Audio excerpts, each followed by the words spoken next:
Welcome back, listeners, to the Brighter Side of Blue, our worldwide podcast coming to you from Columbo's Cafe and Tavern in Dogtown, St. Louis. It's the home of the thin crust Seabo's Pizza, daily lunch specials. Ricky Ray's out there sporting, what'd you call it? Smothered pork chops. Ooh, and he said he gives them a 9.4 out of 10. Damn. Yeah. Welcome back. I'm Danny. I'm Tommy. I'm Jack. Jack. Whoa. Oh, come on. What the fuck, dude? No. Where'd you come from? You know what? No. Where'd you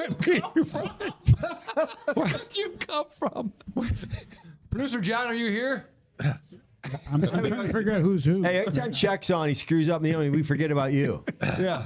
Yeah, I'm here Thanks, Chuck. somewhere. Sorry, JJ. Welcome back, Next Jack. time you're on, I'm going to apologize. go after you. That's how it's I gotta be. apologize. I'm sorry. And Oh, we're producer closer than John. You that. think you're funny, don't you? We're closer than that. We are. Hey, I'm really excited about tonight's show. It is going to be a zinger. It's going to be It is. heartfelt. It's going to be pretty good, Tommy. It's unbelievable. We're going to talk about some incredible police work that a lot of people have done and some of the sacrifices that are made. And I think it's a good time for you and Chuck to go ahead and leave. Oh. Get out. Yeah. Danny. All right. We're talking something unfamiliar to you people. Oh. All Hey, right. Danny. Can I say something? Yes. We peaked early. We did peak early. peaked early. We did All right. peak early. I guess that you could say that. Who said you peaked at Yeah, all? We'll bring you back. because the last 25 years or so, there was no Oh, peaking. I lost a little focus. Right. We'll get back to Well, it. let's get get to back our to it. All right. interview And with the Colin Ledbetter. What a guy, man. Be right back. Time for a word from our sponsors, JJ. If you need some serious security, who do you go to? Personally, I would go when you're looking for real protection, not just a badge on a wall. Make the call to the Campbell Security Group, based right there in St. Louis. They're veteran-owned and powered by former law enforcement and military professionals, from executive protection to private air security. They got your back. Get a peace of mind when it matters most. Visit CampbellSecurityGroup.com or call 314-499-1121. Campbell Security Group, because safeguarding your world requires more than watchful eyes. It demands proven action. Tommy, they have a lot of vehicles at Campbell Security Group. If they need repair, where are they heading to? I'll tell you what, when your car needs real attention, brakes, diagnostic, tires, or full service, you want a shop you can trust. That's Fairway Automotive. 5 locations across the St. Louis area, all family run, all built on honest work and quality repair. Their certified techs don't guess. They diagnose, fix it right, and keep you safely on the road. Fairway backs every job with integrity and a hometown service that's harder to find these days. Visit fairwayautomotive.com to book your next appointment. Fairway Automotive, where it's not just done the right way, it's done the fair way. There you Colin go. Ledbetter joins us, and Danny is in the crowd. He's in the crowd with Malachek, and they're preparing for our banter later on in the show. And I'm sure that is going to just be tremendously interesting and entertaining. I doubt it. Yeah, I know we got some good stories. I don't have that much hope. But before we get started, and it's kind of all going to wrap together, unfortunately, because we're going to talk to Colin. Colin was involved in a tragedy in 2022 where he was shot chasing a homicide suspect. And we've done a show with Nathan Speece, who's was involved in that incident with Colin, as you'll hear, and was involved in another incident. And unfortunately, what day was this, JJ?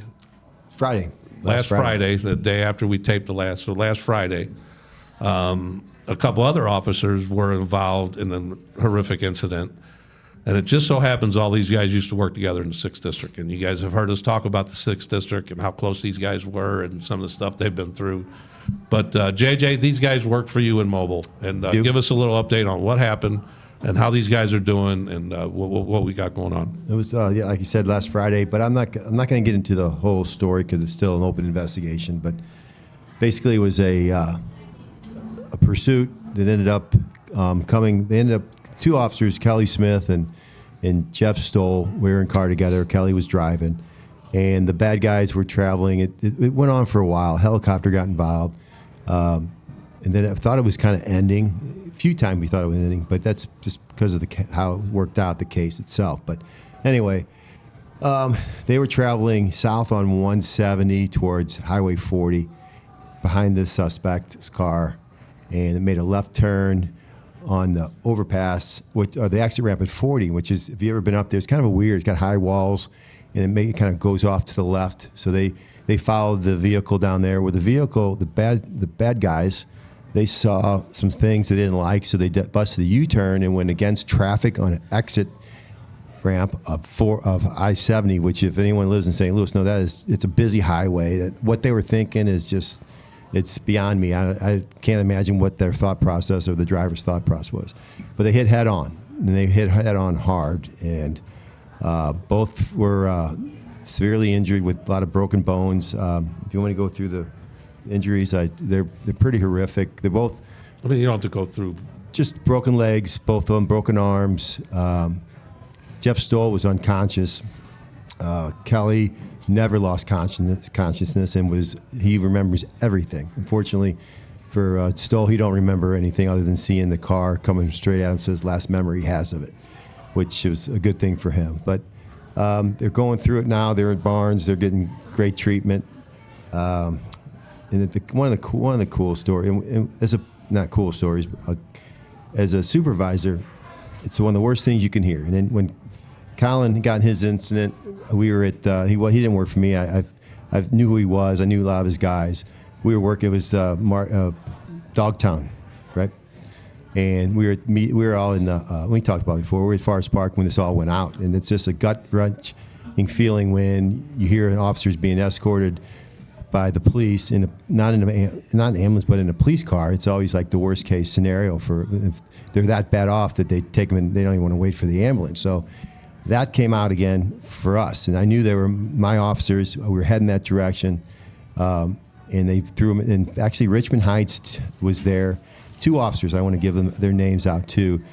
They were the first on the scene. A few of my guys followed, got there right after, and they came upon this horrific accident. Some of the debris actually hit so hard that it went over the exit or the ramp and onto the highway below. I'll throw the picture up. Yeah, it's terrible. But these 2 guys, and I'm going to mention their name is from Richmond Heights PD. It's Kyle Hunt and Cooper Tandy. They were there. They responded.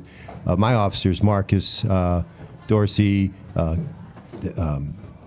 Nicholas Fink, Gregston, and Michael Hines, they were right behind. And so traffic was backed up, and I got to give a shout out to MoDOT. They actually blocked traffic that helped. A couple of their trucks got there quick, but they threw Kelly and Jeff Stoll are big guys. They're big. They're 230, 240, 6 foot, solid guys. And so they took everything they could to get him in the car, the Richmond Heights car, and then they rushed him to the hospital. And so luckily they were just on eastbound 40, so it heads right towards Barnes. But being a supervisor, I know my sergeant, Chris Cagle, he took it hard. We were both like freaked out because when we hear on the radio that they're being transported by a police car, you think of the worst case. And it's so bad that I thought, be honest, Chris Cagle said the same thing. Sergeant Cagle said it. I thought they were both dead. And I think some of the information you were getting is one was unconscious. And Right. That's never, obviously, not a good And we sign. didn't know which one's which, and so I got there right when the ambulance right when the cars pulled up into the emergency room. I pulled right in there, so I actually saw them get it on the gurneys and into the emergency room. But it was terrific. The great thing is they're both tough. They're both gonna recover. The long recovery for both of them. But one of the coolest things that I witnessed is both of them didn't know if the other one was still alive. They're both in separate rooms, and they didn't believe. They're kind of doubting that they both thought each other had passed. And so the day later, Kelly was able to get into a wheelchair, and he was on a different floor, and Stoll didn't know that he was coming up to see him. And so I happened to be in the room, and I'm stupid. I didn't have my phone ready. I wish I had got the beginning of when they first showed and saw each other. And it was pretty. It was. It's funny, touching. And they both looked at each other, and they both are like, "You are alive. You are alive." And then, "How you doing?" And they were just kind of a short conversation, and they were both relieved to see that they were both alive, which is gut wrenching. And I got to also say, last thing about this accident is Amanda Smith and Meredith is actually engaged to Stoll. She's a police officer. Amanda is Kelly's wife. She is a county officer. Talking about 2 trooper women, they have never left their side since last Friday. They've been in the hospital overnight every single day, and they are. First of all, you don't want to mess and cross either one of them. they take no nonsense from any nurse or doctors, and they make sure their men get treated right, which is awesome. But they're troopers, and I got to give them a good shout out for them. And Corby Campbell. And can we do that one now? Absolutely. You're on a roll, JJ. This is a good story. You're very seldom that interesting. Let's keep Corby rolling. Campbell is a sponsor of ours. Great man. I called him because I know he gets things done. And Michelle Bagwell from the foundation, she's also awesome, and she came up and saw him. Michelle Craig. Michelle Craig, sorry. Cut that out. Michelle Craig, come up and saw him. But anyway, Corby is, I said, Corby, they're going to need ramps when they get home. They're eventually going to make it home. Kelly Smith is actually, he'll be going he's getting home tomorrow on Friday. They're going to release him.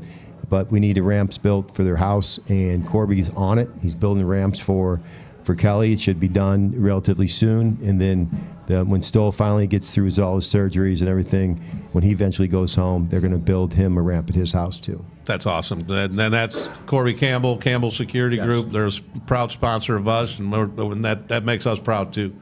Anytime you're involved in something like that, and that was a great explanation. And unfortunately, Colin, you've been through all this before, and you actually used to work with all these guys, correct? Yep. So Kelly Smith was my FTO. He's a great guy. He's only trained like 3 or 4 dudes, and they've all turned out great. But he was, Kelly, I think it was my first day or one of my first days, Kelly Smith was talking to me. He's like, hey, we're gonna do this, do that. We're getting all my paperwork and stuff from the front desk and everything. And he starts listening to the radio. I don't have the radio ear yet, but he's listening to it. He's like, come on. So we hop in the car and we go, 2, 3, 4 blocks. I don't even know where it was. And he goes, there's gonna be a guy come running out right through there. Sure enough, big guy comes running through, butt naked, right? Kelly said, all right, get out and chase him. There's 2 officers chasing right behind him. I get out, help him, take him into custody. But that's the kind of FTO that Kelly was. He was like, do or die, figure it out on your own. And that's exactly what I needed. Then I had a little side note on Kelly. Kelly also is really good friends with my son. They went to the academy together. So, and there was some other side note I wanted to say about him, but he was definitely mobile material when I heard those kind of stories and brought him down there. But Yeah. Right. Now, I was wondering, and I was going to mention that you, obviously, as we get into the story a little later, you were riding with Nathan Speece when you got shot. Nathan's been through additional problems, and then you had these two did you guys come up with some kind of contest you guys were in to see who could come back from death the best? I think it's just the way they breed them up in the 6, hardworking cops, that's how it is. That's a good, the home of the real police. Yep. Yep. Quoted by George Cloves. was it? 100%. Yep, that's who started the home. That's the sign out front says the home of the real police, and that's from George Cloves. Really? Put up there by Colonel Page at the time. Colonel Page put that sign Yes. up there. Yes, he did. But Colin, let's get to you. How long, or let's just start. Where'd you grow up? Vandalia, Illinois. And that's where you continue to live, correct? Yep. Moved back there in 21, I guess. And when did you become a policeman? So I started the academy in 17. I think I hit the streets about 2018, summer 2018. And what made you want to become a police officer? I just always had that inkling to be a cop. And whenever I started pursuing it, I was talking to my dad, and I was like, I don't really want to be like a halfway cop. I don't want to be a cop Boom. in a small town. So I went to St. Louis, biggest city next to us. He didn't right? want to work in Candyland. Right? No Candyland. You didn't want to work in Vandyland? Oh, you didn't. And you didn't. Vandalia, Illinois. We call that Vandyland, right? Was it a little rough? Was there any rough areas of Vandalia? Not really. You have your crime, but it's not anything like you see in St. Louis day to day. So. But you grew up as a pig farmer, correct? No, so I actually got into pig farming while I was at the department, actually. So I was looking for a side hustle, and Didn't want to work the ball games? no, that ended up being what it was. So, right. yep. So you to talk a little bit about. Let's just talk about a little pig. How do you get into hog farming? So I actually. You buy hogs. Yep, that's. You have to have a little knowledge. I don't think you could do it, JJ. I could. I don't think you could. All you got to do is make sure they eat, brother. But go on. Okay. My parents have a little bit of land, and we had some open room, and we bought. I think it ended up being like 10 hogs, and by the time we ended, it was about 40. So yeah. Really? Nice. Yeah. All right. So Do you have sold pig- them all off, Do you have and good pig roasts once in a while? Oh yeah. We that's the way we do it is we kind of sell like half hog, whole hog, and that's kind of how you made your You money. ever So get a pet hog, like one that you just fell in love with? no, I and said, "Keep it"? never became attached to one. Never. That's probably a Are good they? thing. Do some of them? I mean, are some of them pretty entertaining? Yeah. I see these things on TikTok, and they seem to be wonderful animals. I had one that after Give me a I got feel shot, bad. I was trying to take it to market, and he gave me the run for my money. He ran me a couple times. Oh, okay. Yeah. So he was helping you. He helped you get through recovery, huh? And you almost kept them, Yep. but just couldn't do it, could you? No, couldn't do All it. right, Took him to market. So what? How old are you when you come on the police department? 21. 21, and you go to what district? 6. 6th district, and then you trained by Kelly, who Kelly. we just talked about. Yep, Kelly, great group. So back then it was 13 area. They had 11, 12, 13 area before they made a relief squad or whatever they called it. So I was with Kelly in the 13 area. Best FTO. I mean, arguably, I think he's only trained 3 or 4 guys, but great guy. They So, moved on and moved into mobile and whatnot. Actually, and so forth. That's- I brought him to housing first, okay. Yep, and then brought him to mobile. yep. Was that because of his relationship with your son? No, because he was a good policeman. All right, but came highly. He did, yes, and I knew. I know. I ain't gonna bring no slouch to Mobile Reserve, man. You can't do that, can you? No. I hear you. I hear you. But so in the 6th district now, do you guys what we call squirrel crews? Were you guys always in uniform in answering calls in them 13 areas? Yep. Or did you guys? So you guys were always in them. Mm-hmm. That's pretty impressive, isn't it? Yeah. Well, they don't. Because have usually, a lot of the manpower, guys so. that do that hard work, and then nothing against anybody, but if you're answering the radio calls, it's tough to also go out and do a lot of hard work. It definitely was. You're stacking up, 3, 4, 5 reports a day, and then you're like, hey, you're making overtime. So that's how a lot of us made our overtime too. You work 3, 4 hours after your shift, write reports, and be done. So when do you and Nathan start riding together? So Nate and I actually have I wouldn't say a short history. So we rode off and on together through our whole squad's career. But, Nate lost his partner, and it was kind of a goofy situation, but I had applied for a transfer to a platoon, different platoon. When you say lost his partner, he just moved on. He Yeah, he didn't went to a die or different. anything. Yep, he went to a different unit. Yep. Just Yeah, clarify. he's still roaming around in 6th district somewhere. Just clarifying that. Yeah, he just went to a different unit, and Okay. so Nate and I were kind of without partners, so we just kind of got slapped together. I don't know, like I said, I don't have a whole lot of memory of the shooting or anything, and I kind of lost memory back to like Christmas. So I was shot in January 26th, lost memory back to Christmas, and Nate and I kind of started riding together within a week before, maybe longer. It's probably about, but like I said, we grew up together as cops. So Right. So you guys were always around each oh, other. but absolutely, just had 100%. started- Just never rode in a car together. Now you said you forgot what happened for how long? No, what day does the incident happen? So it happens on January 26th, and right now, kind of as it stands, I have memory back to December of the year before, so December 25th. Of 2022. Yeah. So so you don't remember why you were chasing the guy or why you were going after him or anything about that? No, so it's all third party now. Like okay. Obviously I've read over everything I can read and talking to guys Right. and stuff, so I have the whole thing. But So tell us let's go through that day and what happened. So I was actually, it was our Friday, and Nate and I were actually downtown. I was actually at an interview with DEI. And when I get out of that interview, I come down, get to the So car. DEI, that's drug enforcement. Joe Cruz's crew. Right. Yep. So Yep. it so has I- different meanings to different people. So just let's clarify that. Yeah. Okay. Yep. The drug unit, and so I get out of that interview, go down, get to the car, and Nate's already got his window down. He's like, "Hey man, there's a vehicle up on review." He's like, I think it's the car. They called. They said, "Hey, we think this is relative to a homicide from the night before." He's like, "You want to go?" 100%. Let's take it. So if you're familiar with the city at all, we're going up to Review and Halls Ferry. So we got to drive from 1915 Olive, right? It's a haul. We get up there, and this is kind of my memory from the dash cam video, but Get around the corner, we see the car. You can hear Nate and I both like confirm that it's the car. I think we had contacted Mobile. We were working in Walnut Park at the time. Michael Hines called us and said we were on our own little deal where a car ran, and so we were dealing with the car that we actually lost the guys, but we had to still tow the car and do that stuff. Yep. And Michael Hines says, hey, they got this car, they're sitting on it, they want our help. And I said, that's fine. But I had to leave someone there with the car. I don't remember who. I remember I left with the car so we could get it towed. You can't just walk away from it. And then they started going that direction. We heard the shots fired, came out, and officers were down. And then we all went balls to the wall. Yep. Good. Yeah, so Mike, I actually grew up with Mike in the 6th District as well. He's one of the 6th District guys. So I think I contacted him and was like, hey, if you guys are in the area, we're going to probably hit this car. And we had a third officer, Griffin Montgomery. Word from our sponsors. Looking for a place to unwind, celebrate, or just pull up a seat with a good company and a fine cigar? Head to Riverman Cigar Company, located at 8984 Watson Road. They're not just a cigar shop. They're a premium lounge where craftsmanship meets chill.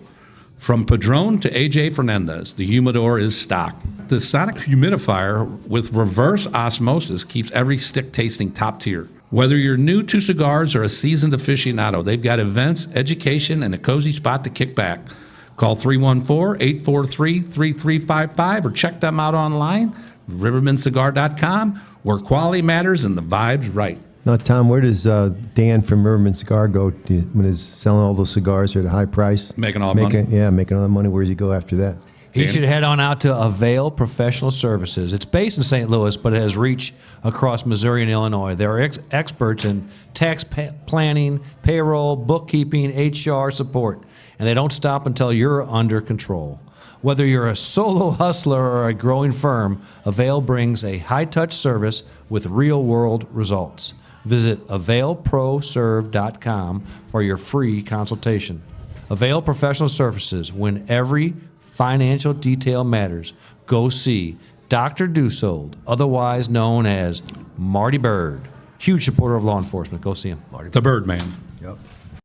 So I contact Mike and tell him, kind of what's going on and get a hold of Mobile Reserve, hopefully getting, someone else in the area or whatever. Obviously, if you're familiar with where they were versus where we were, it's still a ways. And we're at the very north edge of the 6th District. So it's a hard bite, but we figure out this is the car. The third officer pulls in, and as the third officer's pulling in, the car's already taken off. He runs. We instantly go into the county. So we're already up a creek. You're hoping your dispatcher's conveying everything to the county, letting them know what's going on.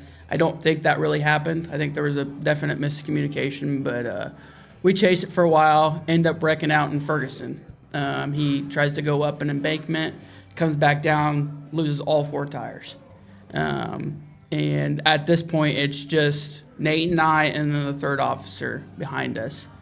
And the car wrecks out, flips around, and right before that, I think that one of us noticed that there was 4 occupants, so we put that over the radio. And as this car flips around, the front passengers get out and take off running. I'm chasing the driver, Nate's chasing the front seat passenger. What we didn't know at the time we did know that there was... Are you remembering this part of it? No, this is all from you heard. Okay. Yep. So from my understanding, I don't know if there was miscommunication or what, but the third officer ended up following us with the other 2. Those 2 backseat passengers waited to take off until we got past, which was actually pretty smart. But we chase them around a house, around the corner of a house is kind of how the dash cam goes. And then Nate follows the passenger down a gangway in between 2 houses, and I keep chasing the driver. At some point, I come back. I don't know if I heard shots, what I heard, but Nate chases that driver, or the passenger through that gangway and starts to take him down, and he turns around and fires and hits him in the leg. I think that was the only shot he fired at Nate. I'm not positive on that.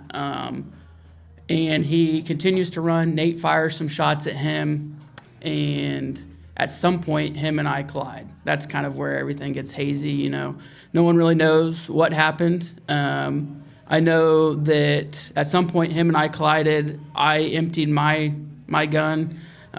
They say that they only found 3 shells from his gun. which definitely is not right because Nate was hit once. He fired once at the third officer, and then he fired at least twice at me, if not more. Well, it was more because I was hitting the vest as well. So there was definitely a lot of rounds that weren't accounted for. But we had met on, it seemed like from what they could deduce is we had met on the other side of the fence, and we had ran straight into each other, and we were just trading rounds right there face to face. Where did you get hit?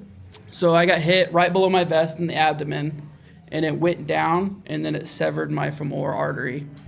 So it was pretty much completely gone. And then he hit me once in the foot, and then they've since found that I have a third round in my leg within the last like 3 or 4 months. They've The same leg as your foot? No, it's the right leg. So I have. You just got a bullet over there just hanging out? So I've always had what they called a graze wound. They said, "Oh yeah, you got grazed," and then they were like, "No, we think it's whenever they dragged you over the fence. Maybe they drug you and you got caught on the fence and scraped." And I was like, "That doesn't sound right." Well, I had to get a surgery on my left leg to repair the bypass and everything, and they did like a blood thing, and I don't know. They were able to see that there's a bullet down there, and they were like, I think, why don't you talk a little bit about what your officers did? "Yeah."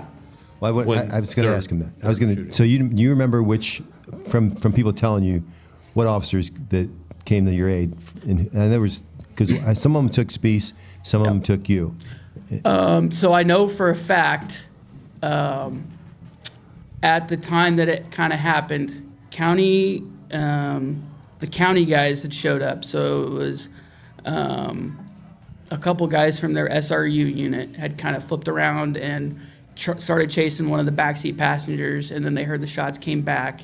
They found me, which is kind of the reason that I'm here. And then they started to, give me first aid, and they kind of, I've seen their body camera and stuff, so you kind of watch me expire and stuff.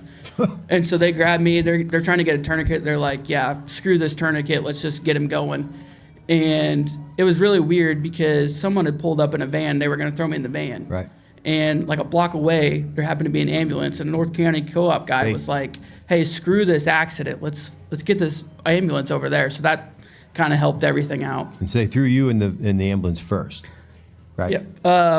No, Nate went in first. Nate did. You're right. Nate did. You're right. Yep. Yeah, that's right. And Dorsey and them were dragging you Yep. to wherever, and they were going to put you in a car. Yep. And I think it was Dorsey that said, "There's an ambulance. Screw this. Let's get him in the ambulance." And so Zamaz Harris and them, they put you in the ambulance, and Yep. then poor Zamaz he rode in the ambulance, and I know for a fact he sat there, and they had him do direct pressure on Nate. Yep. And then direct pressure on you, and, Yep. and so Zamaz they all were heroes. They stepped up. So you guys end up in the same ambulance. Yep. So Nate's on. They bring me up. So I've seen the county body camera, but they bring me up, and it was basically like a bunch of helpless dogs, right? Like all these officers are holding a dead cop basically at this point. They're like, "Here, take him," and this they put me in feet first.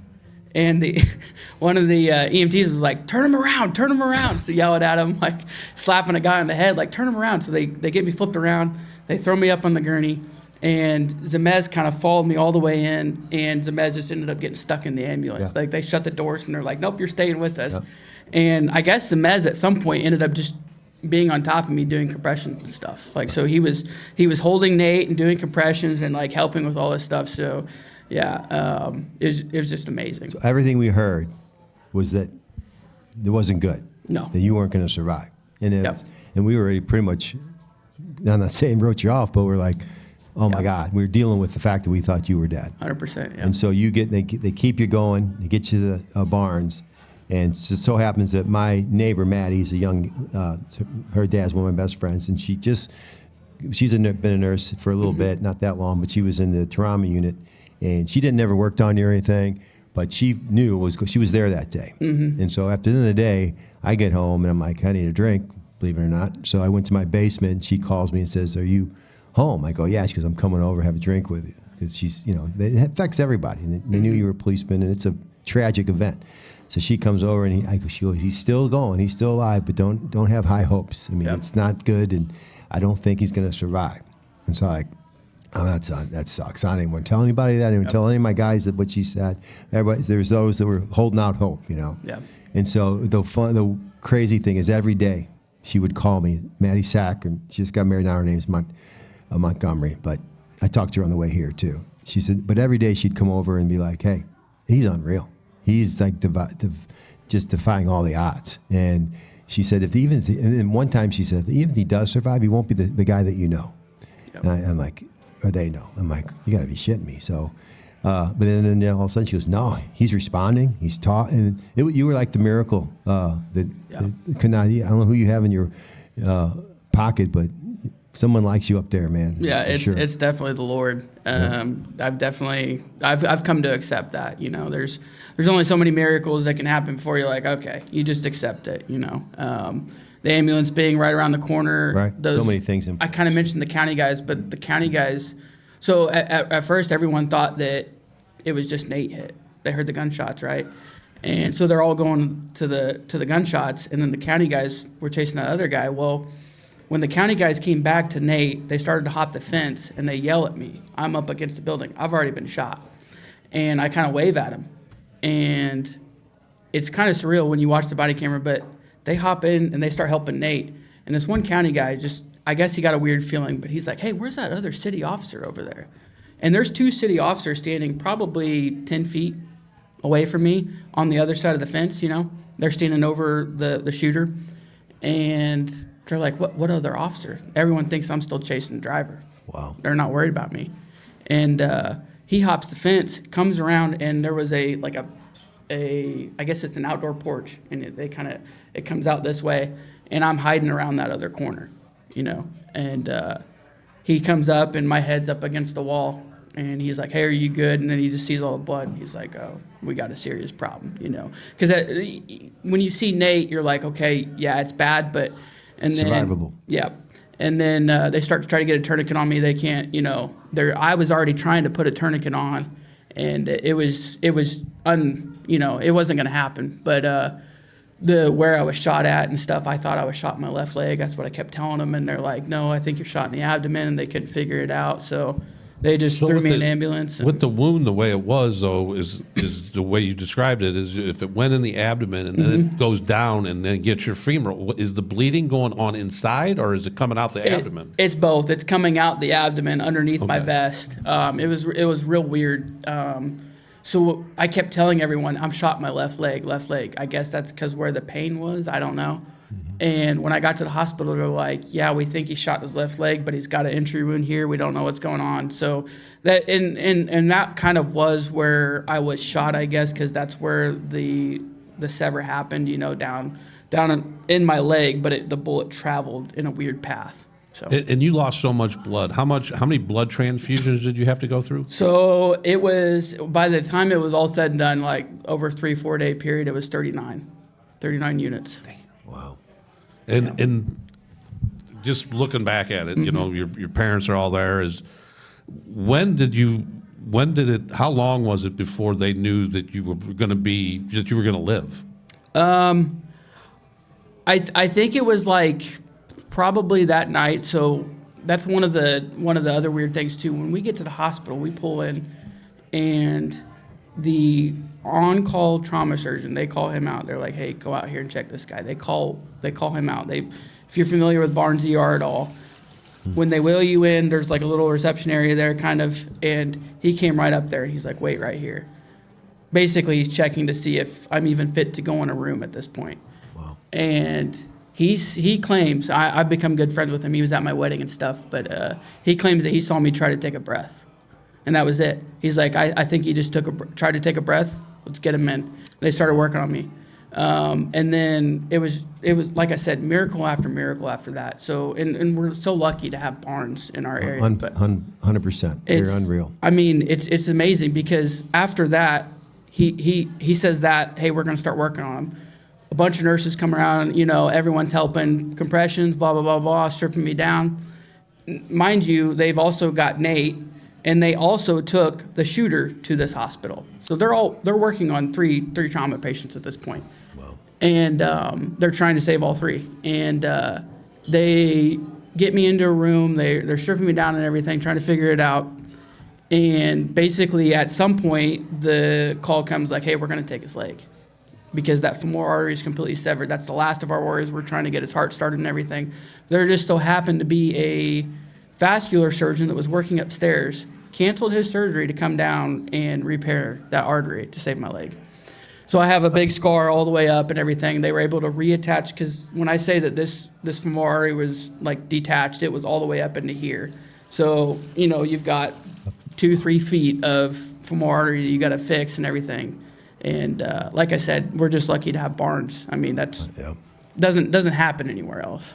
Well, you say Barnes, but there's also a group of friends that you have that in your inner circle that helped you through this. Would you know, when you go through something like this, I'm sure that there's some people out there that really helped you that probably you would like to mention. 100%. Yeah, you know, all the cops that I worked with, it means a lot. You get, when something like this happens, you get so many text messages, guys just pouring in, and you just, you know, that's awesome.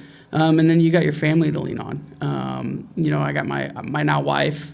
She went through a military deployment with me, and then the shooting and stuff. So, I mean, she was imperative. My father, my mother, What's and my your sister. wife's name? Montana. Okay. Yep, Montana. And Cool chick's name. That is. She wear a cowboy hat. yeah, every once in a while, you know. Yeah, she grew up on a farm. They got horses and stuff, cattle. Wow. So, yep. All right. Just like the name sounds. So she was helping with the pig farming. Yes and no. She didn't. She wasn't into pigs. So. But yeah, she was imperative. You know, my mom and my dad, my sister, they were all great. I got a question. I'm sorry, kind of changing the subject a little bit. You said you watched all those body cameras and all that stuff. How did that go? Were you able to watch that with no problem, or is that hard to do? No. You know, I went through a very, very big, like, almost a year and a half trying to figure out what happened. Like any. So you're kind of glad to see it, so you could kind of puzzle it together. Yeah. You know, I had been told from anything from you never fire your gun to, you know, whatever. And when I finally got to sit down, meet with the county guys, meet with, you know, some of the mobile guys, and kind of piece everything together myself, it was very imperative to, like, my rehab, you know, getting back to normal, I guess. What did your body camera show? So that's the other bad part. So body cameras were kind of new at that point. I had turned mine off for my interview. Nate had worked a double, so his body camera was dead. And then, yeah, so basically both of our body cameras were off. So it was kind of like it was a bad situation. Just How many? I mean, there's a lot of policemen there. So you looked at all the mobile body cameras, all the county body cameras. How many body cameras you think in all that you actually look at? I've seen mobiles, I've seen counties. So I would say I've seen like 5 cameras from the county, and then all of the mobile guys I watched kind of just to piece everything together. So I don't know how many mobile guys were there, but a fair amount. It was. When you're going through the rehab and you decide I want to learn what happened here, does everybody come at once, or do you kind of piece it together yourself one by one? Yeah, it was kind of like I was acting as my own detective. Like I was trying to talk to certain people, and I definitely wanted to, you know, just figure it out myself. And when we finally talked to the county investigators, because the county is the one that ended up investigating it, they shed a lot of light on it as well. Like, no, this didn't happen and this did happen. With every police shooting, there's kind of that. I feel like there's that. Hey, this happened or this happened. And Right.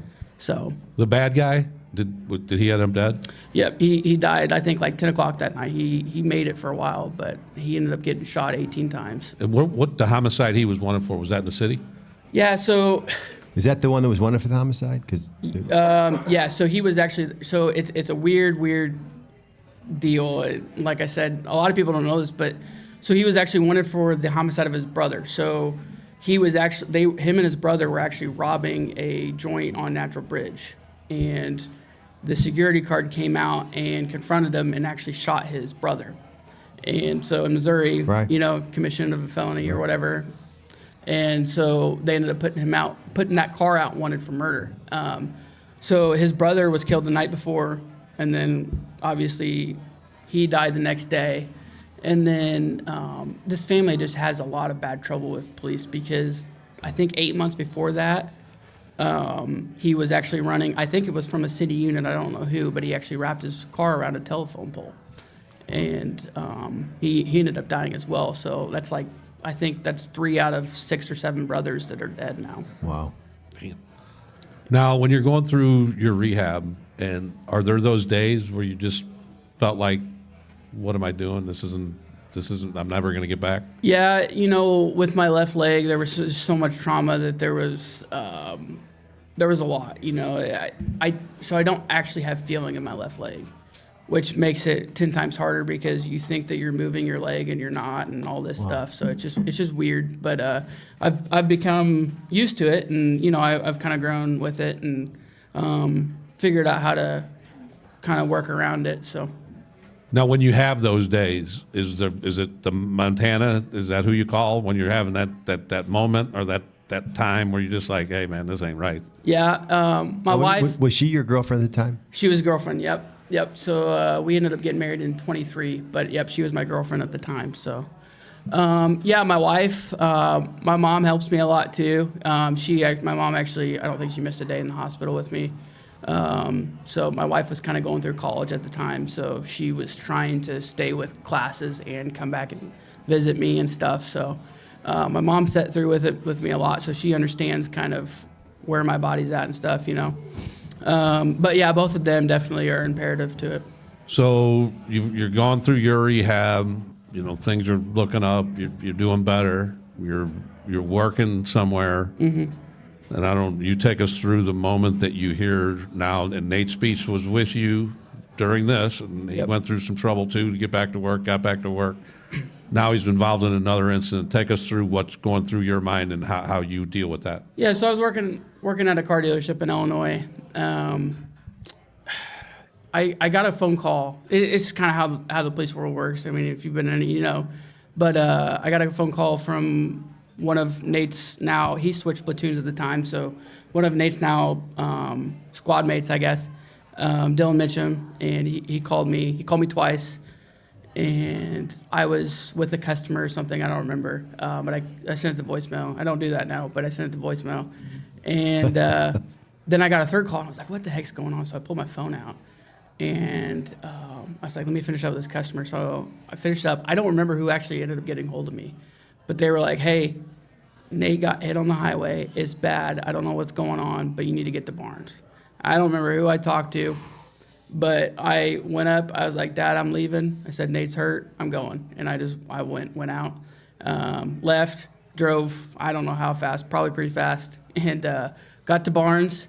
And a couple of our buddies met us outside, and I got upstairs. They're like, hey, he needs to get upstairs where Nate's at. So they get me upstairs, and I instantly see, if you're not familiar with Nate Spees, he's got a twin brother, Nick. Yeah, exactly alike. Yep, spitting image, you know, and that's kind of all, it was kind of weird to see Nick, you know, you're like, oh, Nate, and then, nope, it's Nick, which I can tell them apart, but it's just sad to see, you know, with them. But I see him and his father walking down the hallway, and I just go up and hug him. I'm like, I don't know what to tell you. I mean, this is the second time. What do you tell a father, a twin brother, you know, I mean, mother, you know, his mother was just, I don't know. I don't know what to tell him. So I just hugged him, and I don't know. And then you start finding out then you start finding out the facts. And Yeah. we were talking earlier is that, and we've said it on previous shows, unfortunately in the police world, when you're talking about an officer who gets involved in a volatile incident or a horrible wreck, a lot of times you'll get the word that he's going to be okay.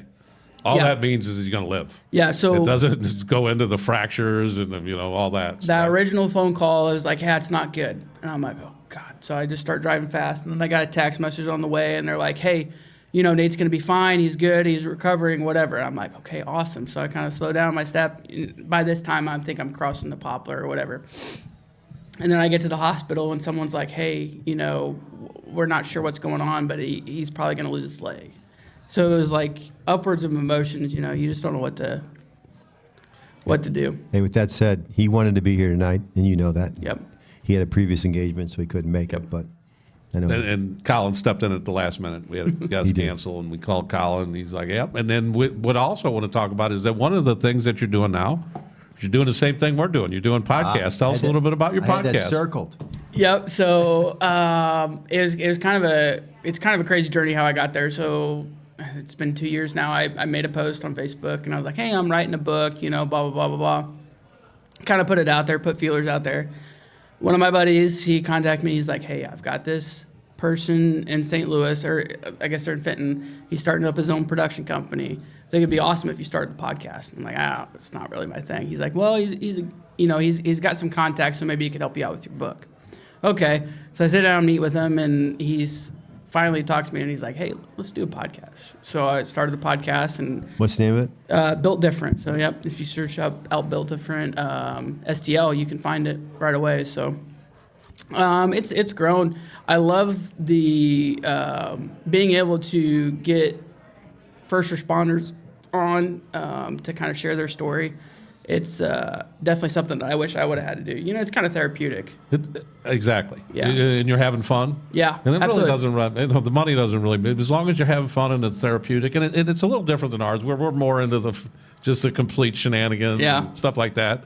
Yours is more of a one-on-one interview, and you get into I've seen some military guys on there that have Yep. military background. You get into Yep. that. And a little bit different. Yeah, it's more of a one-on-one type thing, and I get to kind of dig into what they're feeling, and I've actually had some therapists and stuff like that on, which helped me, shout that out to the first responders, like, hey, if you need someone, and I've had, I don't know, probably, I think I'm up to 10 at this point of people contacting me like, hey, I need help. Like, I'm Really? at my wit's end, and I'm able to get them help. That's very cool. Yeah, it's been very, you don't know what's going to happen in their future, but I like to think that I set them down a better path. Do you have a group of policemen that have been through similar incidents of yours that you kind of keep close to and in a way, Lucas Roethlisberger, he was kind of me before I was me.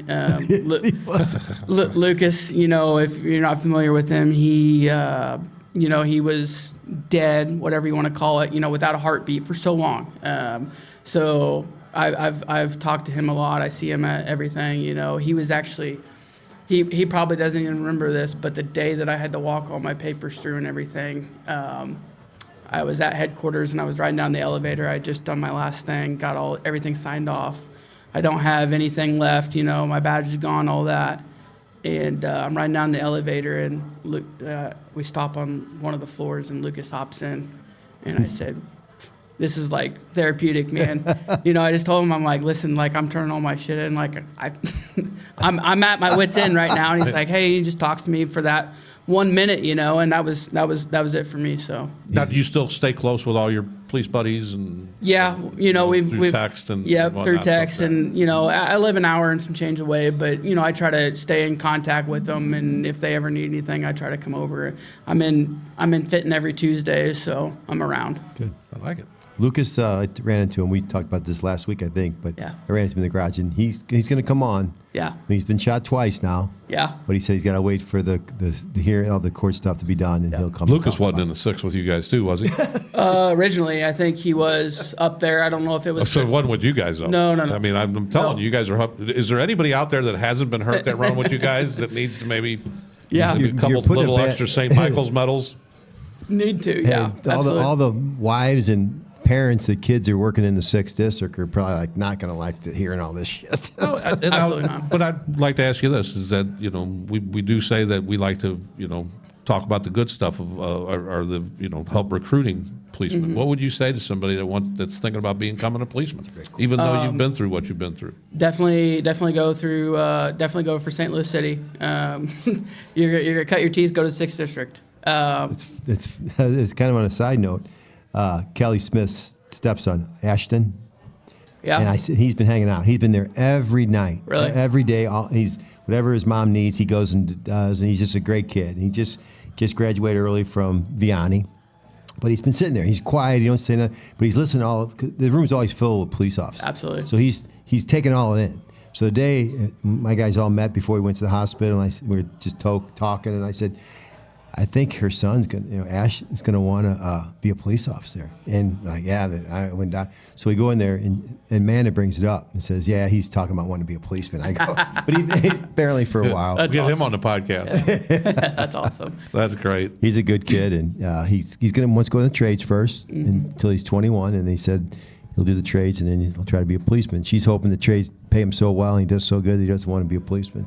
Absolutely. I like it. I like it. That's awesome. Colin, we really appreciate you coming by. Thank you for having me on. Maybe we get you back on. Yeah. I'm sure there's other stories that you're proud of, all the good police work you guys did. Maybe get you and Nate on, talk that'd be about cool. some of the stuff that didn't end in tragedy. Absolutely. Right? Absolutely. I would All love right. that. Appreciate it, Colin. That'd be fun. Thank you. Thanks, buddy. Thanks, buddy. Great job. Tell you what, brother, that was you did a great. You can tell you're a podcaster. You did well. You're way better than I am. Stammer and stutter. You did a great job, brother. 5, 4, 3, 2, 1. Wow. Check, listening to the audience.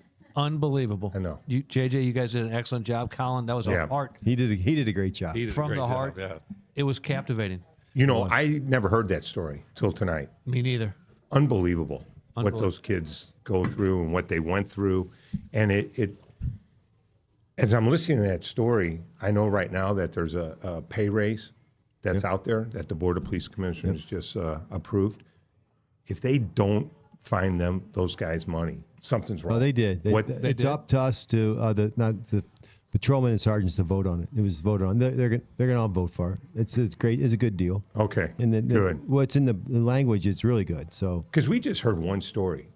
Our guys go through that every single night. Yeah. And that's just one story. We so also talked about JJ's guys getting hurt. Yeah, And yeah. Nathan Speece in a couple incidents, including the one with Colin. I mean, these guys are going. I mean, these guys that are out there. I mean, they're start paying. talking them. about sacrifice. So I heard one of our premier sponsors, Campbell Security Group's, actually building ramps for these injured officers. I called Corby and he Corby just and- stepped up big time. I've been on off the phone with him, and he's so funny. He's like, "We got this, we got Yeah. There's another group working with them. SB, who is it that's working with Corby? That's Oh, the group that's actually doing the construction. yes, and actually, We'll put it We'll on. have to- we'll have to I get- we'll we'll update get- it with it in I don't there. know. Yeah, Corby's got a partner, but I mean, Chris Saraceno is also No, no. in that. Yeah, but with, yeah. not the construction end of things. They're in the but- same building with Corby and Chris. we'll get that Okay. information. But I mean, that just shows the community comes together. Injured officers getting ready to be released from the Right. hospital. And I know we want to put they both have a GoFundMe page up. We'll put that on our Facebook. Okay. And so go to our Facebook and look for that, and our Instagram, of course. But yeah, What a just the great- sacrifice that these guys have been through, and then the fact that they've all been together, this crew that's been together. I mean, you The look at that- camaraderie well, is you look at unbelievable. the injuries, but they have to have camaraderie Oh yeah. to get through the injuries. All those guys getting beat And, up and, up when, there. and well, I won't get an interview, but it was interesting when he asked him about policing and would he do it again or whatever. Right. You can't beat the camaraderie. of Unbelievable interview. You guys did great. It was a good idea to kick me and Check out of it. Yeah, we thought it'd be best. Check, welcome back. And it was a good call. It was a good call. So we're not Just too, saying. We're not too egotistical to know that we didn't bring value to that. I was trying to tell Danny to go home and get a hat. Oh, Jesus. That bad haircut he Danny, got going. can I tell you something? Not too bad. One of the episodes, I don't know if it was the last one, your attire knocked You it like out of the the park. hat? I like the hat, the scarf, vest the and the vest. scarf? Yeah. Oh, the Irish hat thing? Yeah. That's when he got a bad haircut Yeah, that day. that's why I made the Oh, comment. you didn't tell me that. Yeah, that's Oh, there was a reason you wore the I hat. think it looks good, but I can imagine that weeks He made had a a big bad, how difference grown, bad dude, growing dude. out. Yeah. Oh, all right. I missed that. Well, you still look good. Hey, thank you, Tommy. You're welcome, buddy. So here we are. What are we? Oh, by the way, Check will be guest hosting for me next Thursday. I'm going to go down to our offices down in Naples and do some cleanup after what you guys have left behind down there, which is a disaster. Do you need a handyman to go with you? Yeah, I do. I do. I mean, the Let place me is know. deplorable. Let me I know. feel. I'll get a flight in. And I feel like I was watching some of the shorts that we do. I feel like Check, you were a little hard on me on the Bochy thing. I thought we were over that. Well, But go ahead. Go ahead. I just felt you were harsh. That's all I have to say. Dan, you were bad in the locker room. All right. You were horrible in the locker room. You were contagious. There's a the bad vibe to the bad attitude. You were uncoachable. And I knew Speece was out there as a free agent, and I had to pick him up. And I did. Chief Speece. You know what though? I don't blame he does not. He's not that interested. He was never interested in playing bocce. He's focused on one thing. He kept throwing the ball too fast. It wasn't even like he was taking time to. He's just going through the aim. He motions to get it over just with. threw it. And I said, I gotta dump him. And Joe was over there sitting on the bench drinking beer, and I said, Bring him, called it a bullpen. Yeah, It's I not a pick him up. sport. I don't know what you call that. It's That's pot kettle there, brother. boy. definitely not a sport. So we're a week was before good. the Super Bowl. So now across the world, fantasy football leagues are coming to a conclusion. Yes. And so we did a story last year on some of the what the losers would have to do, some of the risks of playing in a fantasy football league and losing. Right. Yeah. And so I called my nephew who gave us the one last year, and there's actually one that they are implementing this year, and we kind of talked about it, but Joey Chestnut ate 71 hot dogs and buns, and so they're doing this one. 71 hot dogs and buns, and he did it in like 3 minutes, whatever the thing is. So their loser. 4th of July. Their loser. Yeah. Yep. Their loser, his name is Sam. I won't give his last name, but Sam lost the league. And so Sam is going to eat 71 hot dogs and buns. Oh. And he can't do it. You don't have to do it all in one sitting, but you can't eat one morsel of food other than a hot dog and a bun until you've completed What about 71. condiments? How are we on condiments? Hey, let me tell you something. That's horrible. If you're still interested in ketchup after 38, Oh. yeah. You got to throw some You relish in there, gotta throw maybe for mustard. some. You got to for throw some, mustard you know. on every So time. he's going to do it. 71 hot dogs and Relish, 40 onions. You've seen those guys do that. They dip it in water. Oh, That's I mean, disgusting. it's- And it's So on ESPN. how do you? Yeah. How do they monitor that he's going to do this though? He's got to do it in front of them. Every time he's going to do it. But he can't eat anything in between though. Right? Hey, listen, I don't know the logistics, JJ. I just I think got a it's- You story. came unprepared on this one. I No, was it's- thinking, could you put like a ranch salad on the top of it? Just have it like a salad and a hot dog. You know it's No, You know the no, first two. I no. love hot dogs though. The but first that's two are my going to be dressing great. for the dude. hot dog. I I would put- load those first two hot dogs up with everything: mustard, ketchup, relish. I'd enjoy those first two. Beef or turkey? Yeah. Beef or turkey, And eat the JJ? first two, enjoy them with some chips and stuff. And You then- can't have chips, only hot dogs. But I'm saying that the condiments count. Oh, gotcha. But Yeah. anyway, Maybe Now, you you, wouldn't be too JJ, are you a beef guy, turkey, hot dog? I'll do both. But Yeah. if truth be told, beef's way 100% beef is way tacos. better. Well, 100% beef. That's what So- they call it. I mean, I did further who knows what's research. in there? Check. I did further research and a loser pool across America. Nobody has taken up the sperm donor one. Oh, Do you remember that one? I do. Yeah. Nobody's doing it, and I'm glad because I don't think that's Yeah, proper. we got a lot of heat on that one. We too. did get some heat Yeah. on it, and I'm glad nobody's doing it. So even the People worst. making fun of it. Yeah. Let's move on. You'd have to go and check Hey, the the box. kid that was, No, I the get- kid that I was get born it. because of it, we'd be really happy that you guys Well, did it that. hasn't happened. So if anybody wants to chime in with a good loser fantasy league pool loser, We're here. We're let always us here for that. let us know, please. Yeah. Sorry about the place in Naples as a wreck. I Well, thought, it's kind of a wreck. I thought you guys would be more respectful. well, we didn't break the trash can door. All No, right. you didn't. You didn't. All right. Let's move No, on. you didn't. Hey, let's move on. Tommy, Yeah. what do you have? I know you had something that you were geeked up about. No, don't nothing, remember? nothing, You don't remember? Nothing in particular. I was geeked up about the interview with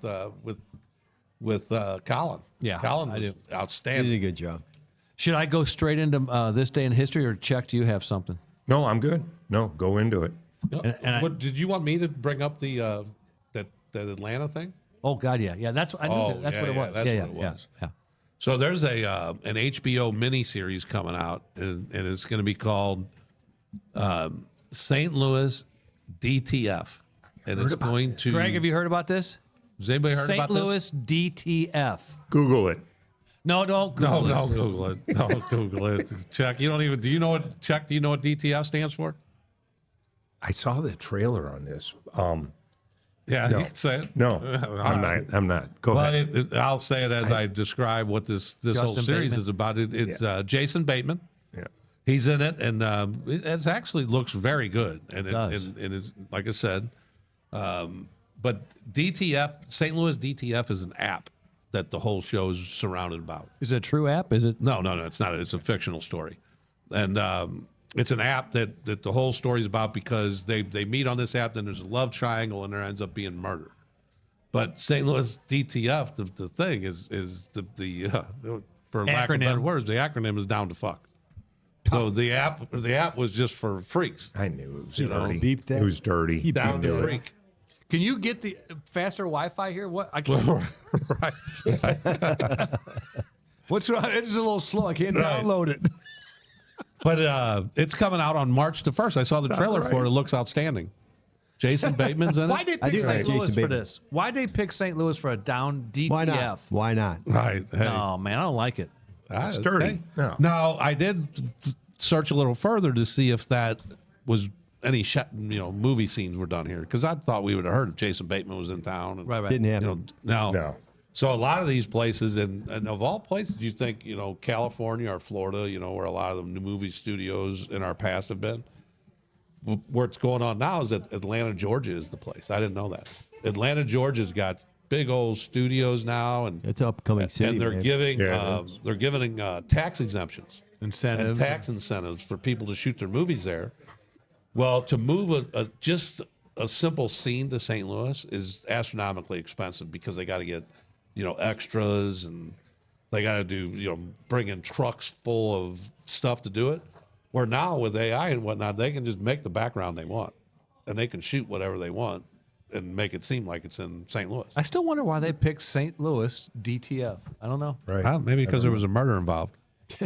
Oh, Could be. Yeah. Oh yeah. Wasn't Ozark that was recorded Elsewhere. somewhere Those else. Yes. are good In love to do Georgia. it there, but Right. In Atlanta, Yeah. Atlanta I must got be kicking. more of a police one. I think we don't have to do this one. We can cut it later if you don't want to do it. But this snowboarder that was in the Olympics, Oh, yeah. Ryan Wedding, I don't know. he became a big kingpin in the drug cartels in Mexico, and he just turned himself. He was in. like a bronze medalist, right? Olympic I know- I know. skier. He was an Turned Olympic out to be- medalist. What country? Us, He's from US. Canada. No, US. he's from Oh, Canada. You're right. He's from Canada. Okay. Right. He was on the FBI 10 most wanted. Yeah, and he negotiated his surrender. No, he was like, when he says it was a drug, he was like Pablo Escobar kind of. He was with. Wow. He was connected to Sinaloa. How do you Sinaloa. negotiate your surrender? He's going to Well, snitch. he's going to snitch. Damn right. I He's was getting to You that. tell Ain't me- no doubt he's going to be a And snitch. actually, I read more on it, and you're exactly right. He cut a deal somehow. I don't know how good of a deal he got, but he surrendered and he negotiated his capture. But he turned himself into the Mexican U.S. Embassy in Mexico. Did he get the reward for turning himself in? Yeah, he gave it to his wife. Pretty, It was pretty great. smart guy. But he's kind of looked like a big guy. The picture I saw him when he was being marched in with Yep. the marshals and stuff. But yeah, this guy was the real deal. I mean, he was moving all kinds of killing killing murder people for hire, and all yeah. kinds of stuff. Yep. Yeah, he's murder, all kinds of stuff. Bronze medalist in skiing. Unbelievable. Then he turned himself in. And they ended You up don't turn yourself in unless you got ulterior motives. The You just feds, don't the do that. feds did a search. They knew that the walls were coming in on him. They did a big search warrant in his house in Mexico, and it had all these luxury. I mean, he had money, brother, Wow. and he was living the large life. And I guess he realized Couldn't he wait after the Olympics? Well, he's not. Catch the Olympics? he's not playing. He's not gonna. He wasn't good enough this year. Oh, he didn't Looks make like the he cut. might have done. He didn't make the It cut. looks like he might have done some steroids over there. Yeah, he's a big boy. Yeah, he's a big boy. What was the Olympics? I forget. It was years ago. He was in. Okay. No, yeah, it was a while ago. Couple- It wasn't yeah. like he just rolled off the slopes and started dealing dope right away. He's not like Gotcha. the what's the one guy, the redheaded guy, Sean White. like Sean. Yeah. Right. Yeah, Sean White. They just did Look a at video. you. He's still good. Yeah, right. That's a Sean White just snowboarder. did a- We they all just know showed a each other, video all of him redheads. doing- He's still good. Us redheads, we stick together. We're a clan. We're a clan. There's not many of us, but Sean White. So you don't follow snowboarding, just the fact that Sean White's in that a redhead. I don't care about the rest of them. All right, I'm down. I'm with you. Yeah. He's the king. He's the goat. what else we got? Who won the snowfall prediction? Oh, good call. Oh. Tommy Sawyer did. Nailed it right on that. The 7 to 9 inches. It was 10 inches actually. No, it wasn't. Depends on where- Depends on where you were at. I 7 to showed 9. snow. It was 10 inches. It was 7 and 9. No, baby. Tommy won, but I have to admit, I was He did. creative. I was getting I said a calls light afterwards. dusting. So I It was, was hot light. early. I was hot early. Yeah, Because it started Again. off in a Right. dusting. Right. It just kept going. I got snowblower calls from stuff. local news stations and whatnot, wanting me to come on as a weather analyst. Yeah. I'm a little busy right now. Yeah, you're doing a podcast. Right, I'm doing a fucking podcast. You know, I told you guys time for that shit. last Thursday that we're about getting supplied up. As soon as we left Columbo's, I went to the Chinooks and got 2 30-packs and Pop-Tarts. and a thing of Pop-Tarts. Right. Didn't work out too good because I ate all the Pop-Tarts that night. So I had nothing to eat the rest of the weekend. But Bud Light? But I did have 60 beers, and I stayed alive. That's pretty good, John. That's pretty good. So, Tommy, this day in history, and I'm going to... Let me know what happened. So I learned a lot, and I'm going to make everybody smarter again. Okay, so it's kind of a twofold thing. I'm going to start off by telling you the name of what happened, what was revealed by the FBI February 2nd, 1980. The feds are involved? Yeah, the feds. And it is goofy again. Time for a quick word from our sponsors. Remember, listeners, you can go buy a Ford from many places, but when you buy it from Schicker Ford of St. Louis, you get a car and a family. The service after the sale is second to none. They've been huge supporters of law enforcement for over 60 years. You get the same treatment if you visit Schicker Jeep Chrysler Dodge in Washington, Missouri. So, when you don't want to bicker about the price on the sticker, head on down to Schicker, where you get the best deal quicker. Now, where the heck do you bring that car when you first get it? What I would do is you got to unwind afterwards, and whenever you want to unwind after a shift, buying a car, or just a good night out, you head to Columbo's Cafe and Tavern in Dogtown, St. Louis, where craft brews are on tap. Solid pub grub, a vibe that says real people, real stories, near the heart of St. Louis. Bring your squad or just bring your appetite. Located on Manchester in historic Dogtown, Columbo's is where community roots meet good times. Visit columbosstl.com or drop in tonight. Tell them the brighter side of blue sent you. Columbo's, for people who work hard and play harder. So as I'm reading this, and Greg and Debbie are out there, February 2nd, 1980, the feds made public their ab scam investigation. Ab scam. Okay, so forget about that word. People who claim they did too many. People that claim they did 100 sit-ups, but they only did 5. That's an The ab ab scam. Oh, my God. Yeah. I had to get that in. Go ahead. Sorry. So Forget that. ab scam. So I look and see, what does that stand for? Right. And I come Yeah. about some very interesting thing, and I'll get back to the ab scam. So, and this is for Greg and Debbie and listeners. There's a listener in Uganda that was interested in this too. Greg, do you know what a portmanteau is? Yeah, it's a big Portmanteau. Big fat, big toe. Portmanteau. It's a portmanteau. We're all surrounded by these things. Greg is stumped, so I stumped his ass. Debbie's over there on her Google. JJ, what was your answer? A dude with a big toe. Big fat toe, yeah. Say it Okay. again. Repeat it. It's exactly what it is. So ab With scam. no money. It's a poor man toe. Dude with a big toe with no money. Dude with a big toe. That was a great story, Dan. All right, see you next week. Hey, communities that support law enforcement. That's a wrap. Okay. That's good shit, JJ. That's going to be hard to recover from. I know. I should just stop. Let's go. Now we really need to know what a portmanteau is. But you're saying it right. Now we actually have to know what a portmanteau is. A portmanteau is. It's pork. So, It's kind of fat. how did Pork. you? Portly. Go ahead. So I'm looking at the word ab scam. FBI says our ab scam investigation. I'm like, what ab scam? What's that stand for? There was a company, a fictitious company that the FBI made up, Abdul Enterprises, and it was part of their investigations into a huge scam. So they just named it ab scam, and that's considered a portmanteau. So another portmanteau is, listen to this. JJ, I'm testing you right now. I quit listening a while ago, but go ahead. Ask me. All right. Ask All me. right. Ask me. So I'm gonna give you examples and Okay, bring it to life. okay. So smoke. First of all, let me tell you what a portmanteau is. It's a term for a new word that is formed by blending the sounds and meanings of two existing words. Okay. So don't jump in on this. Let's see. I'm not. Don't worry. Let's see if JJ can do these. I'm not. Smoke plus fog equals Small. Smog. I just said don't anybody say anything and let JJ You do it. did, you And did. Producer I just John's the wanted to first fucking guy Yeah, over there. I get it I just now. want to let people know I'm smart. Smog. Small. Brunch plus lunch. Buffet. Very good, JJ. Say it. Say it again. That's going on. What did you say again? What was it? Brunch plus lunch.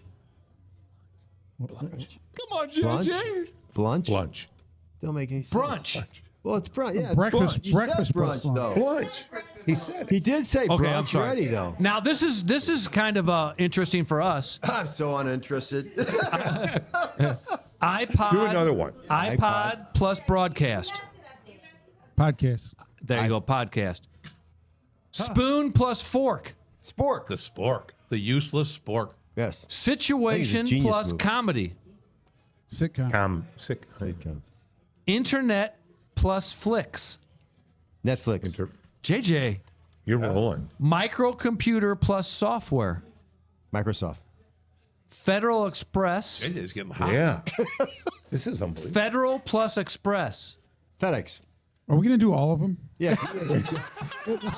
Mom. I think I'm We three get for it. three right We now. get it. All right, so now we're all smarter worldwide. Portmanteau. Portmanteau. Porch. I like the big guy. I like the big guy. That was better. That was big guy. better. Yeah, yeah. The So, poor big guy with his man. Greg, were you picking up what I was putting down there? Portmanteau? Okay, so the ab scam thing. I'll make this quick. It was revealed in February 2nd, 1980. It started off because the feds, there was a bunch of stolen art and stolen certificates of deposit, CDs. Mm-hmm. And so they have this guy. Yeah, I get it. Thanks. This guy, that's a portmanteau. Certificate plus CDs. deposit, CD. I was glad you didn't think they were compact disc. So there's a guy named Mel Weinberg. He's a career con man.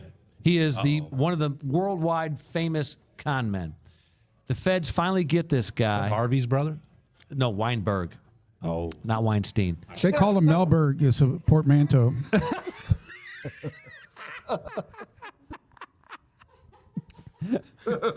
So they finally get Mel Weinberger caught up in a fraud case. He was defrauding people, and he was going to get 3 years in federal prison. That's it? They approach him and say, "You're going to go undercover for us, and you're going to work for us on a case. We're trying to find this stolen art and CDs." That's the reason you got 3 That's where years. it starts. That's where it starts.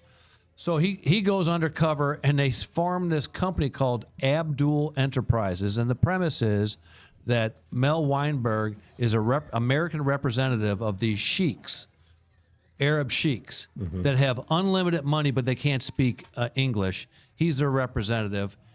They have unlimited money. They want to find this artwork, whatever. So they start dealing with criminals. Mel Weinberg's deep undercover, working off his sentence.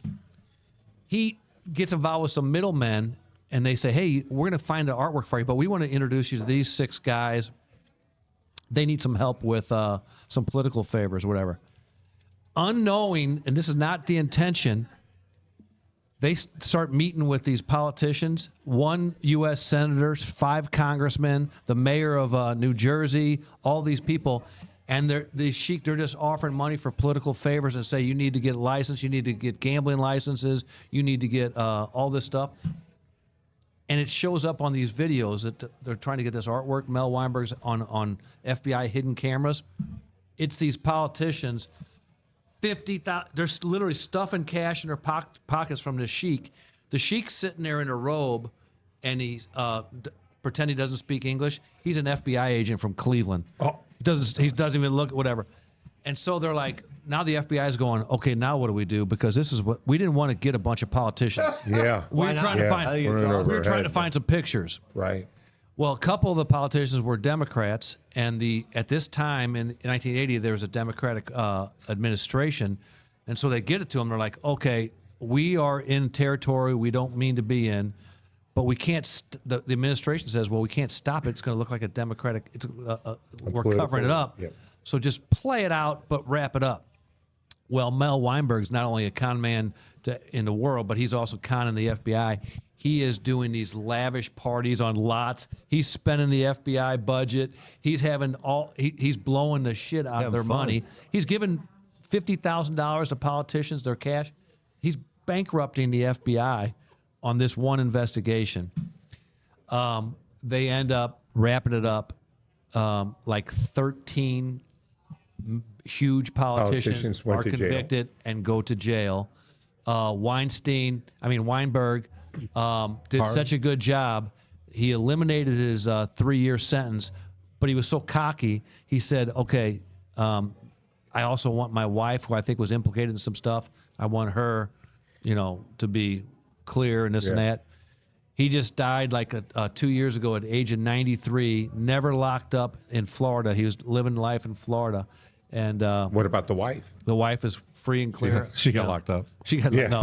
she's sitting in a joint. So the ramifications of this investigation were the defense for these criminals, for these politicians, was like, we were honest men, and then you presented these goofy scenarios and a lot of money that nobody would. They claimed entrapment. Entrapment. They right, claimed I was gonna entrapment. say. So a couple things changed from this. First of all, they determined it wasn't entrapment because Weinberg said you can never con an honest man.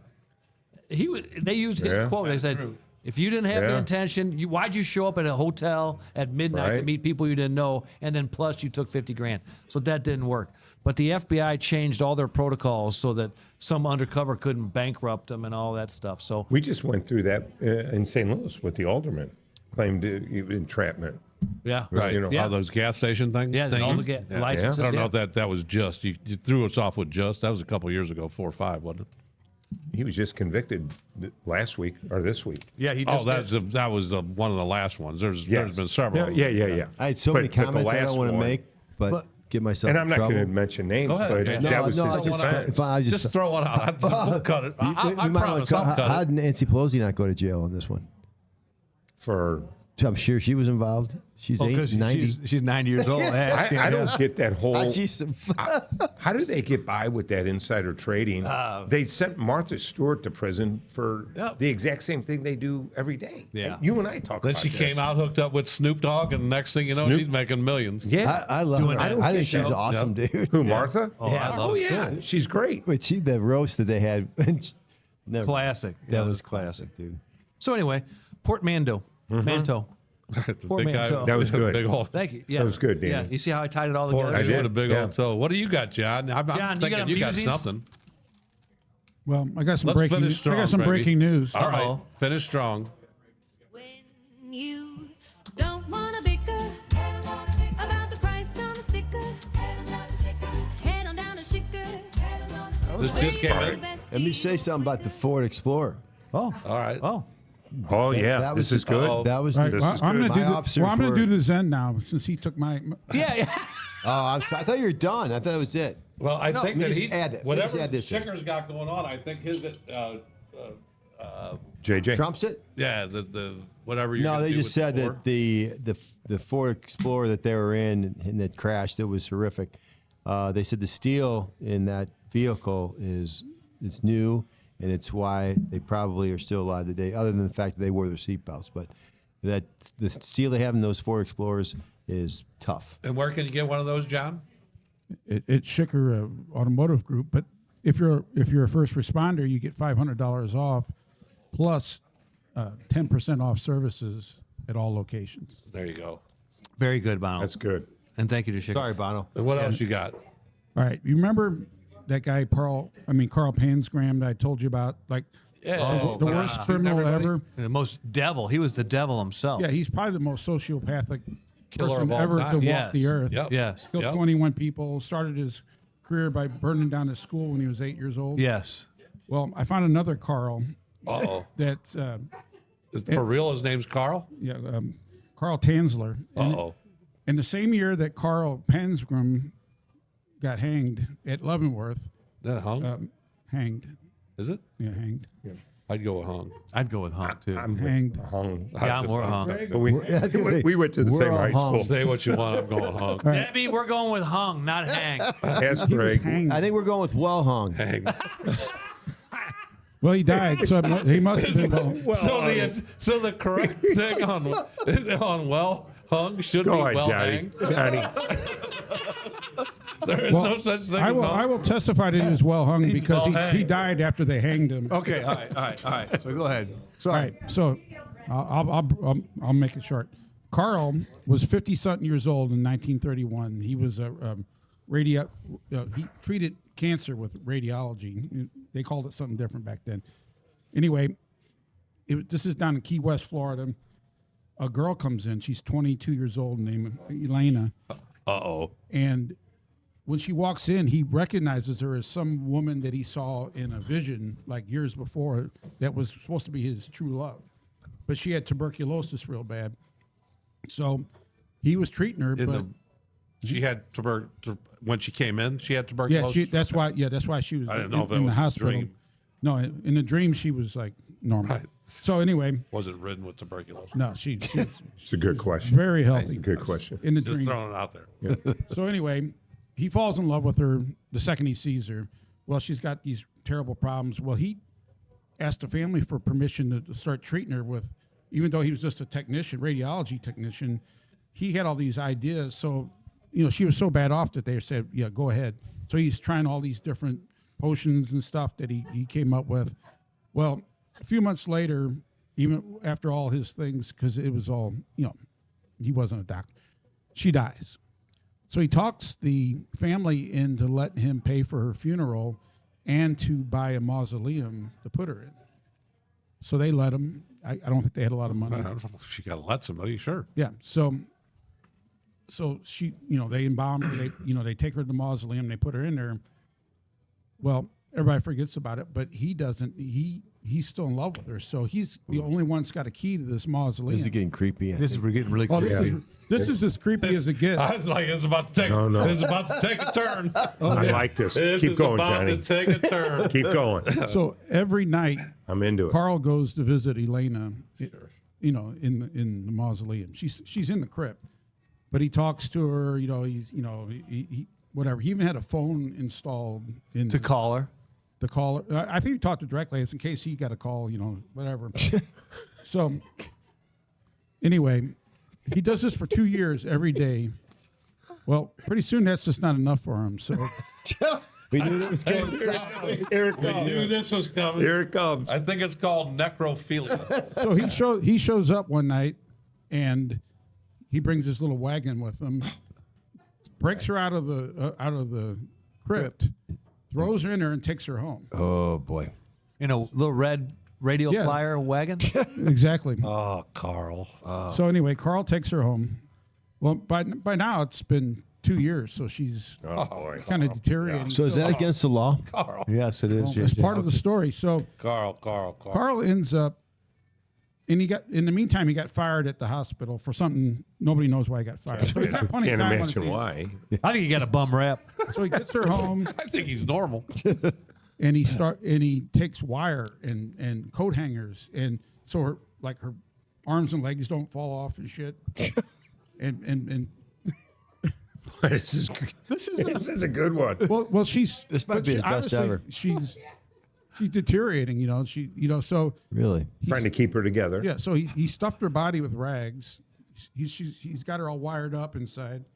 He loved her, man. And then why is Tom laughing? This isn't funny. So anyway, he takes plaster of Paris, like every time there'd be like a hole in her skin, he would put plaster of Paris. Well, Fill it in. then he put glass eyes in there.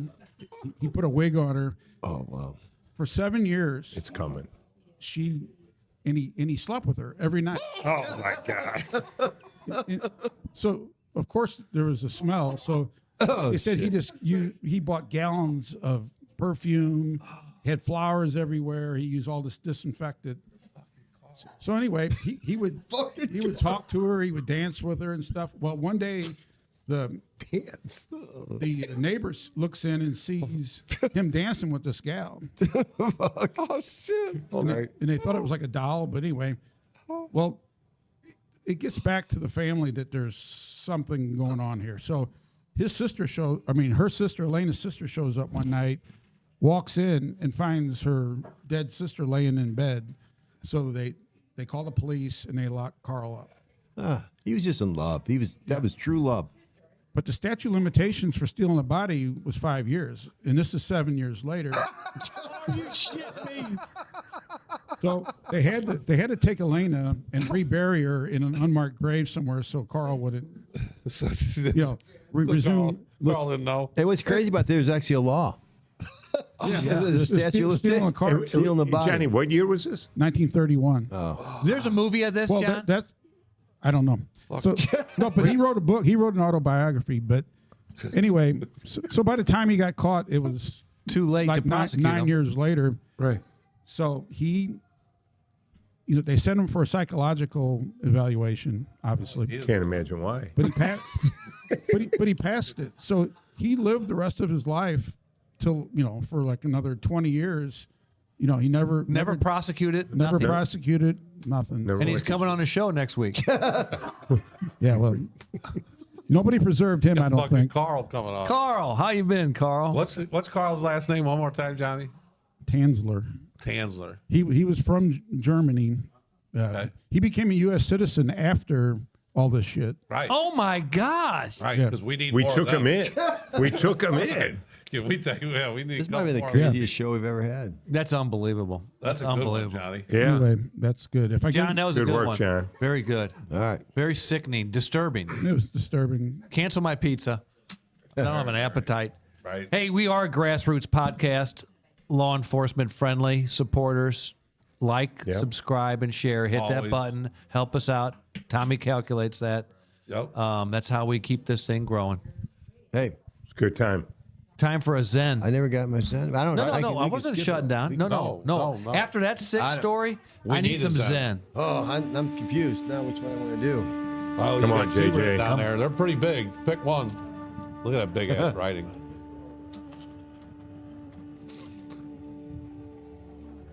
Oh, hail JJ.